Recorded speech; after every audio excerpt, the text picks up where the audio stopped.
Assalamualaikum warahmatullahi wabarakatuh. Saya perwakilan dari kelompok 9 ingin mempresentasikan hasil diskusi dari kelompok kami. Sebelumnya perkenalkan, nama saya Muhammad Andreas Pelitangkilo sebagai moderator. Dan untuk penyaji pertama ada Dewi Suryaning Tias, penyaji kedua ada Stefani Ratri, untuk penyaji ketiga ada Atika Siva, dan untuk terakhir ada penyaji keempat Selvia Fatmawati. Baik, untuk penyaji pertama akan dibacakan oleh Dewi Suryaning Tias. Di sini saya akan menjelaskan tentang konsep dasar komunikasi yang dijelaskan oleh Kurt Haber pada tahun 1993. Organisasi merupakan proses untuk menciptakan serta saling menukar informasi maupun pesan dalam suatu jaringan yang bergantung antara satu sama lain. Kurt Haber menjelaskan pula bahwa komunikasi organisasi memiliki tujuan untuk mengatasi lingkungan yang tidak pasti atau selalu berubah-ubah. Kurt Haber mengemukakan konsep organisasi menjadi 7 konsep yang dijelaskan sebagai berikut. Yang pertama yaitu proses. Konsep proses merupakan sistem yang dibutuhkan untuk menciptakan dan saling menukar pesan antar anggota. Yang kedua yaitu pesan. Sesuai dengan penjelasan sebelumnya, komunikasi organisasi adalah proses bertukar dan menerima pesan. Yang ketiga yaitu jaringan. Konsep ketiga merupakan gambaran besar dari organisasi. Organisasi merupakan jaringan di dalamnya ada individu yang membentuk jaringan-jaringan tersebut, baik di dalam maupun di luar organisasi.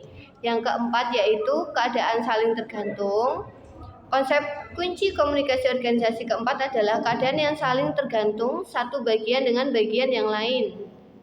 Dan konsep yang kelima yaitu hubungan. Konsep kunci yang kelima dari komunikasi organisasi adalah hubungan. Karena organisasi merupakan suatu sistem terbuka, sistem kehidupan sosial maka untuk berfungsinya.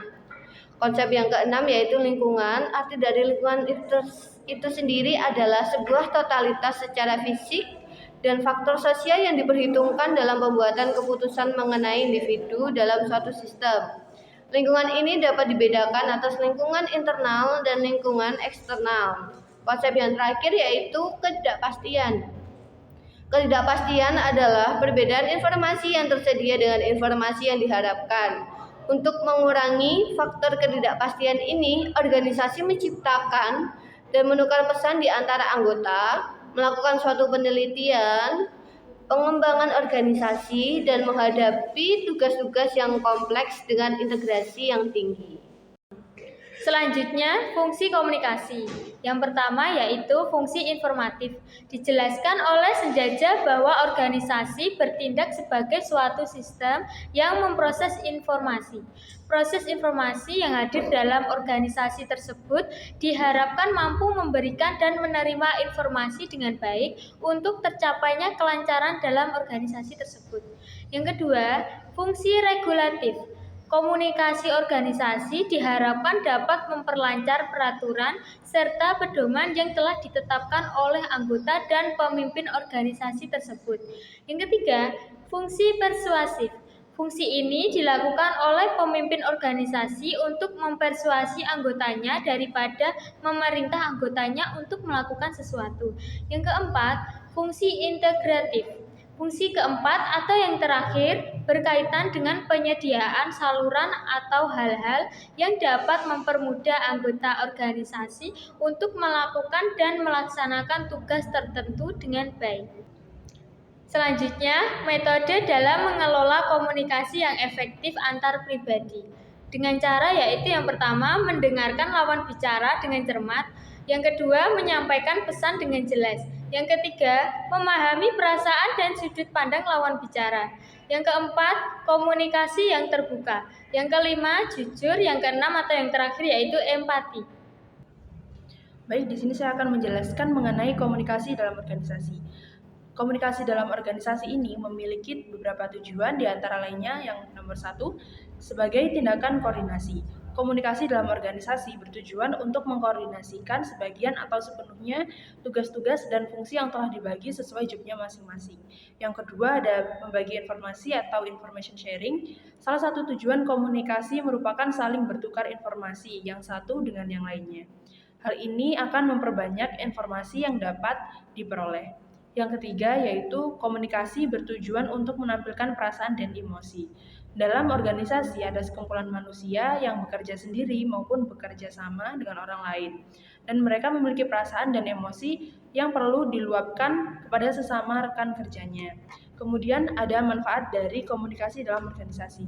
Manfaatnya yang pertama adalah sebagai seorang individu yang hidup di lingkungan atau di kelompok organisasi, tentu dapat memahami posisi kita dalam organisasi atau kelompok tersebut.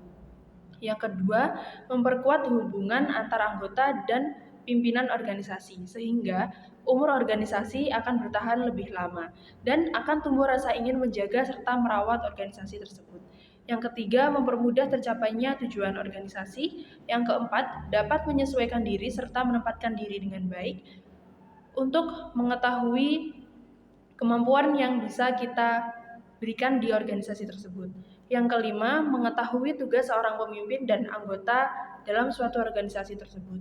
Yang keenam dan yang terakhir, memperlancar segala visi dan misi yang ada dalam organisasi tersebut.